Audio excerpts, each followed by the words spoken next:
Have you ever sat in your car, enjoying all the little conveniences? Cup holders, backup cameras without realizing how many game-changing ideas never made it this far. Over the years, automakers have tried all sorts of clever inventions.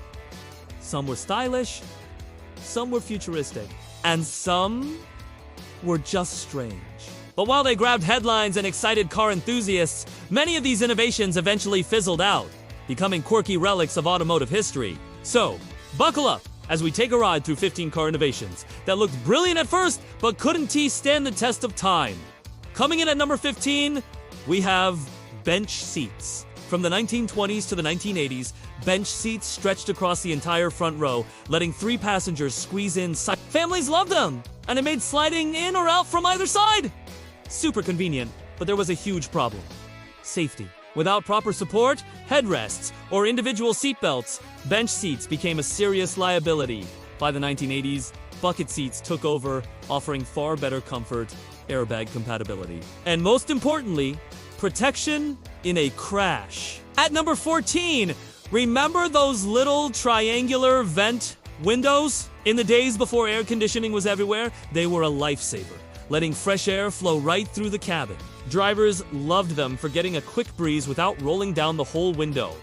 But they had downsides. Vent windows leaked. They whistled in the wind at high speeds, and they made cars way too easy to break into.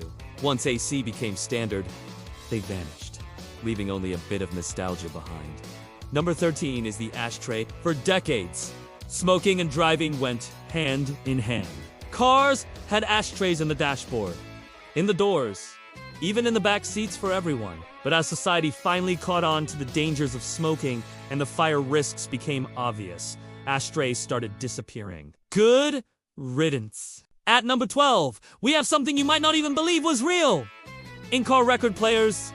Yes, this was a real thing. In the 1950s, companies tried installing record players in cars so you could spin your favorite vinyl on the go.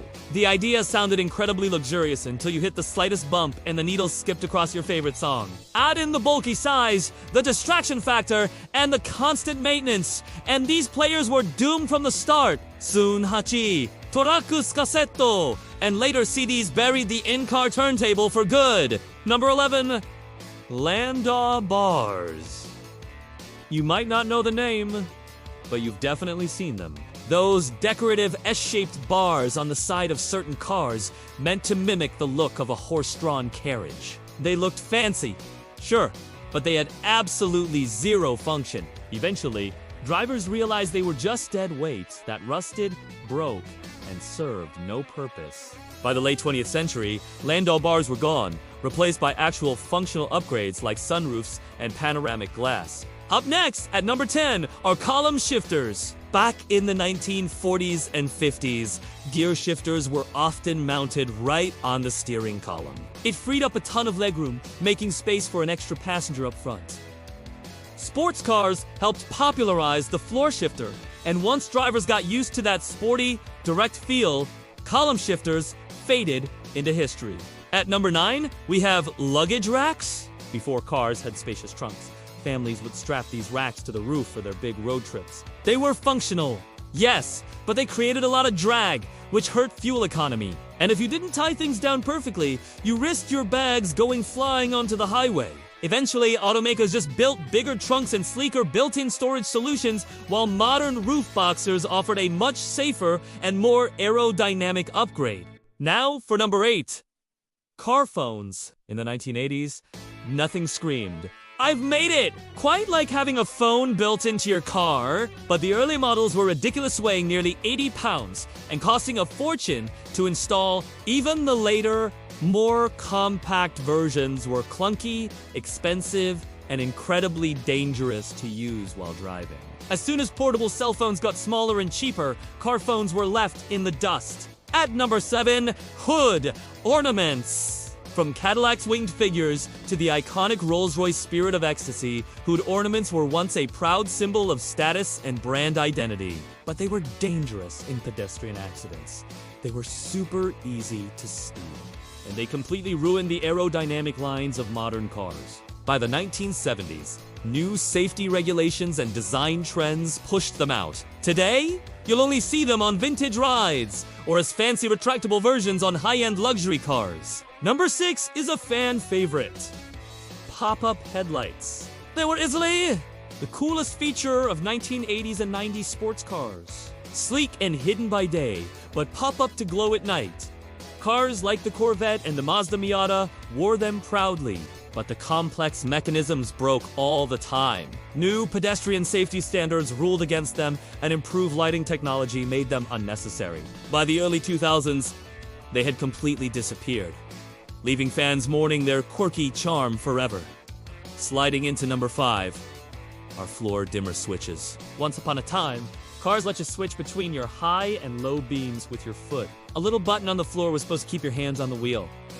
The problem? It was in the worst possible spot. Dirt, moisture, and general wear and tear made them incredibly unreliable.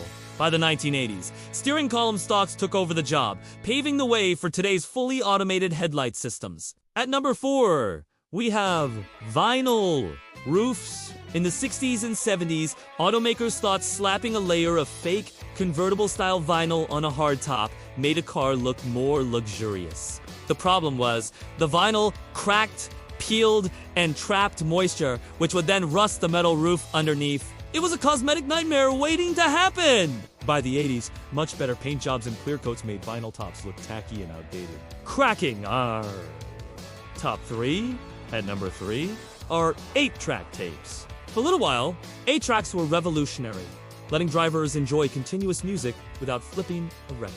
But the bulky cartridges jammed constantly. The sound quality was mediocre at best, and that loud clunk when the tape switched tracks got annoying really fast. It wasn't long before smaller, more reliable cassette tapes and eventually CDs sent 8-tracks straight to the junkyard. At number 2, we have the bizarre automatic seat belts. In the late 80s and early 90s, some cars had these motorized belts that would zip across your chest automatically when you closed the door.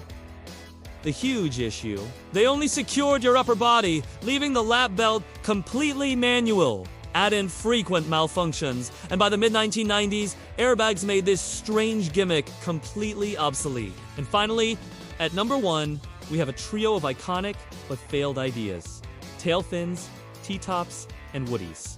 They looked space-age cool, but they were dangerous, expensive, and blocked rear visibility. By the 60s, they were gone. Then there were cars like the Firebird and Corvette tried to give drivers the best of both worlds, a convertible feel with a solid bar down the middle. In reality, they leaked, they rusted, and they were awkward to remove and store. Sunroofs and true convertibles killed them off.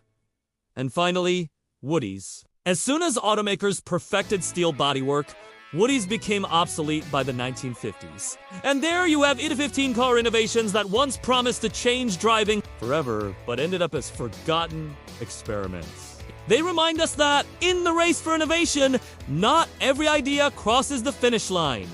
What do you think?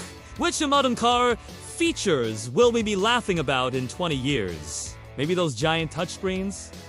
Or subscription-based heated seats? Drop your thoughts in the comments! And if you enjoyed this nostalgic road trip through automotive history, hit that like button, subscribe for more, and turn on notifications so you don't miss our next ride. Thanks for watching!